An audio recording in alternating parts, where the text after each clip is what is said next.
Well, in the MIF, what we've really discovered is over the past 10 years of doing projects in cleaner production and environmental funds, we were really doing work on climate change.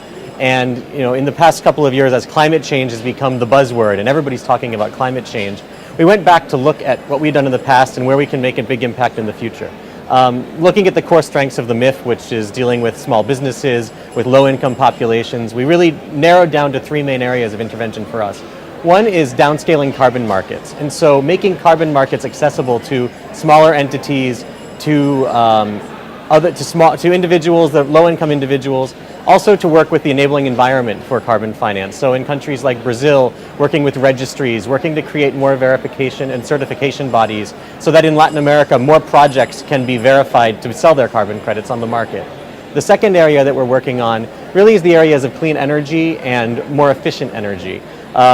In Latin America, there are millions of people without access to energy and millions more that use inefficient or dirty sources of energy. For example, cooking. Cooking fires are very dirty. They create black carbon, which is bad for the environment, but also bad for the health of the people cooking.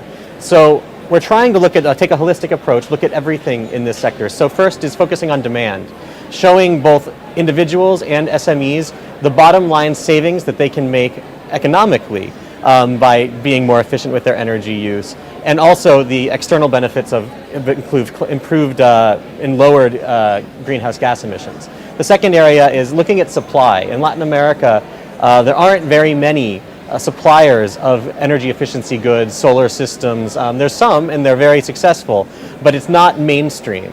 And so working to figure out why is that? How do you create more people that are importing, exporting, servicing goods? And create the third part, which is the financing. How do individuals get financing to buy goods? How do SMEs get financing to buy goods? But how do SMEs get financing to be in the business of selling those goods? And lastly, the third area that the MIF is working is adaptation.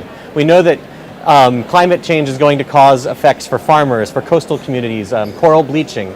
And for most of the countries in Latin America, there's going to be some sort of agricultural effect, drought, increased rain.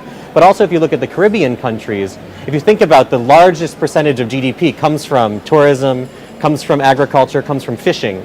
And those are sectors that will be greatly impacted. And so if those sectors were to be severely hit, some of these countries could see tremendous problems with their GDP. So trying in advance to bring those communities together to adapt so that they have a robust business plan moving forward.